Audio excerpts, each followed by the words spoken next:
night in the wilds of planet Earth, about 200,000 years ago, where we find an ancestor of an upstart species called Homo sapiens doggedly trying to carve out a niche for survival. It's not easy.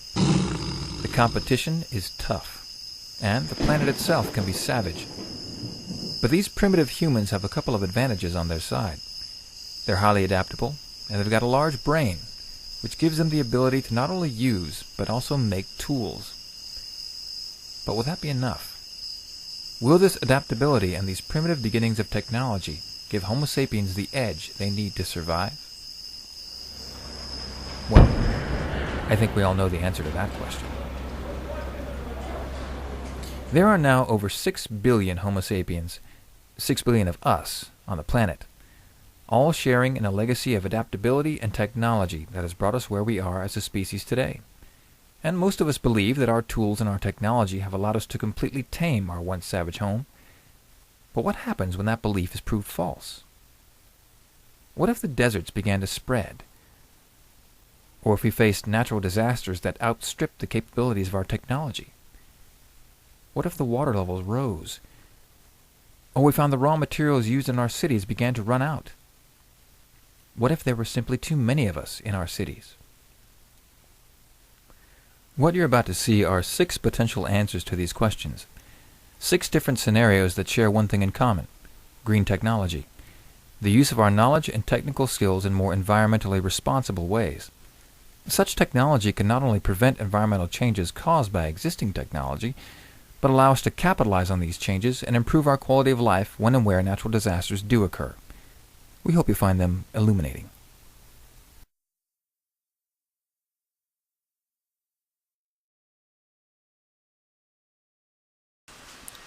Today, over 20% of the Earth's landmass is covered in desert.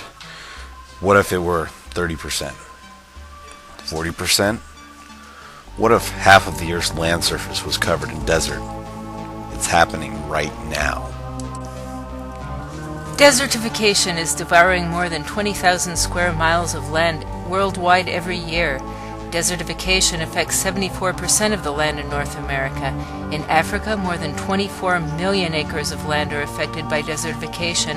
And if current trends in soil degradation continue, the continent might be able to feed just 25% of its population by 2025, according to the Institute for Natural Resources in Africa.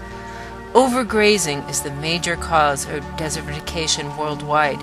Land degradation and desertification frequently lead to migration when people can no longer subsist on the land.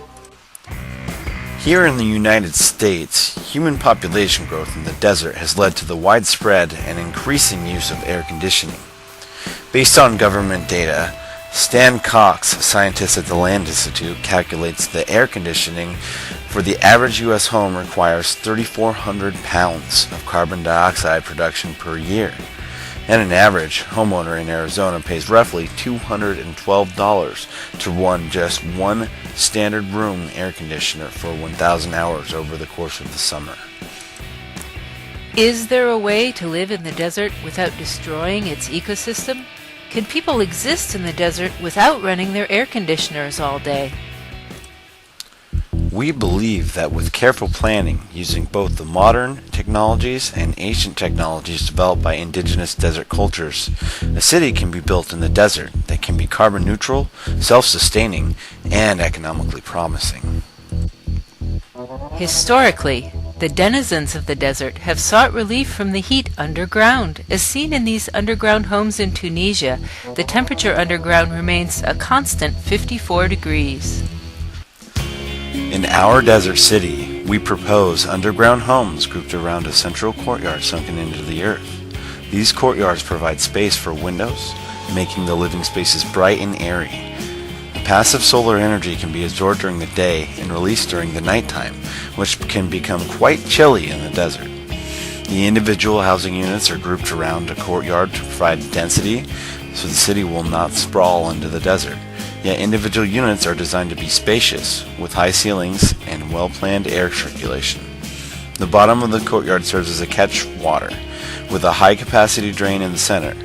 The bottom of the courtyard will be attractively landscaped with native plants. This practice is called xeriscaping.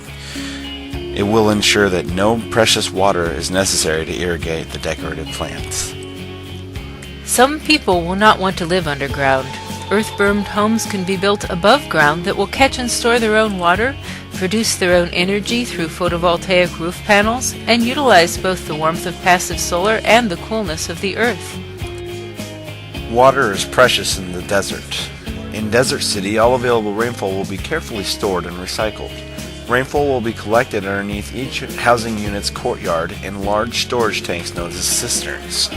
Large greenhouses placed on the surface of the land will be able to catch volumes of water on their roofs. Water will be purified and nitrates removed using the most efficient and renewable technologies. All water used by homes and businesses will be treated and recycled.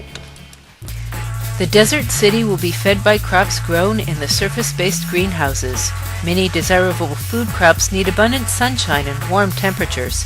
Crops such as strawberries, tomatoes, and melons all thrive in greenhouse environments where temperature can be controlled by heating and cooling pipes buried in the ground, and where pests and pathogens can be eliminated. In the past few years in the United States, orange crops have been disrupted by unusual weather in the areas they've traditionally been grown. Citrus fruits will do well in Desert City's sunny greenhouses. Crops can also be grown outdoors, without irrigation, using swales, a rainwater harvesting and soil conservation strategy used to slow and capture runoff by spreading it horizontally across the landscape. Many trees and shrubs naturally make their home in the desert, including mesquite and desert ironwood. Trees will be planted as windbreaks, and native plants will help stabilize the soil, preventing dune formation. Non-native species such as olives, figs, and pomegranates also thrive under arid conditions. Desert City will attract a variety of economic activity. Stores and businesses can be grouped around covered large courtyards and atriums, which will remain cooler during the daytime for the comfort of employees and customers. Transportation will be provided by a carefully planned, expandable subway system, and connecting tunnels will allow comfortable passage between businesses and homes. Some tunnels will be dedicated to bikes, electric scooters, and segways. Desert City's main export will be electricity. Photovoltaic solar farms will stretch out from the edges of the city, utilizing the desert's most abundant resource, sunshine. Plentiful silica available in the environment and a technologically oriented workforce will encourage the manufacturing of solar panels directly where they will be used, thus eliminating the need for shipping.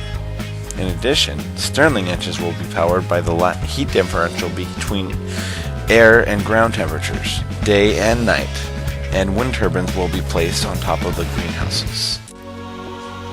Human beings need to learn to work with the desert, respecting its ecosystem and using its resources without creating more desert. Desert City offers the hope that we can be of benefit to the desert while offering a safe and comfortable habitat for people to thrive in.